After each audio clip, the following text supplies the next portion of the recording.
Alright, 40K. Got them notes, man. I was up reading this shit till like 5 in the morning, and as one does.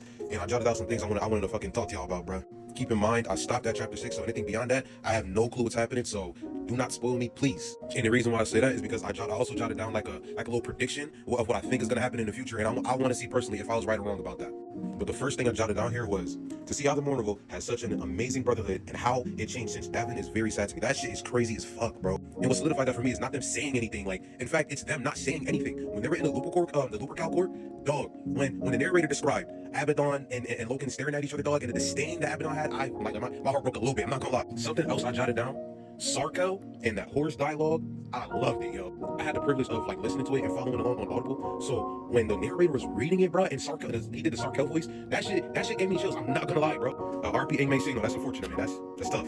And another thing I caught from that dialogue is that he himself pledged his all 4 legions, bro, all 4 legions to the Chaos Gods. He pledged allegiance to the Chaos Gods. That shit, I would like, bro. After Islam 3, I want to know how that's gonna go down, dog. Like, are they going to be like giving and open to it because it's Horus, it's their war master, so they trust him so much that they're gonna be like, all right, I'll follow you into this journey, or is it gonna be like some type of like rebellion or something against that? I don't know. Like, he pledged 4 entire legions to the Warp game.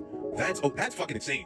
Another thing I jotted down. Euphrates being a saint, bro, and saving Cinnamon and them from Magar. That shit was insane. And I say it's insane because I'm thinking, how are they going to hide her, bro? Like, I understand they have friends. I read that part, but yo, on the Vengeful, the Vengeful Spirit is pretty big, so I understand. All right, I understand that. But after I read that part about Euphrates, it came my prediction, right? And I predict, what if they just end up slaughtering all the Remembrancers, or a rebellion pops off or something like that, like a rebellion within the Vengeful Spirit from the Remembrancers, Iterators, and all of them. Because for the beginning of the story, the Remembrancers do not like to be silenced, bro, and they're silencing them right now. So I don't know what will that spark off like a civil war or something like that. That's my prediction.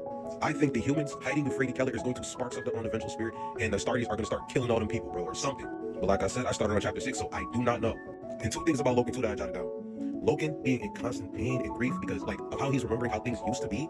Dog, that shit, it breaks my heart, dude. And then the scene when he finds the temple and he finds the Book of Lorgar, bro, that shit, like, the anxiety I felt hearing the narrator read that, bro, and me reading, following along, that shit was crazy. But another thing I jotted down, too, was I was feeling that fear, anxiety, and all that, reading about Loken, and then a few sentences later, a paragraph later, the next scene cuts, and it's the Emperor's children, and Saul is giving out a speech or something. No, it wasn't a speech, my fault. It was a war cry. When he war cried children of the Emperor, bro, that scene, that shit was fire to me. I could just imagine that shit. That shit was amazing, bro. And I also wrote down that it's amazing the story could be so immersive and convey so many emotions in just a few freaking sentences, dude. This shit is phenomenal. And the last thing I wrote down was the War Singer scene. When Eidolon out yelled the War Singer, and then Saul Travis was like, what the fuck? Because I ain't gonna lie, that shit was tough.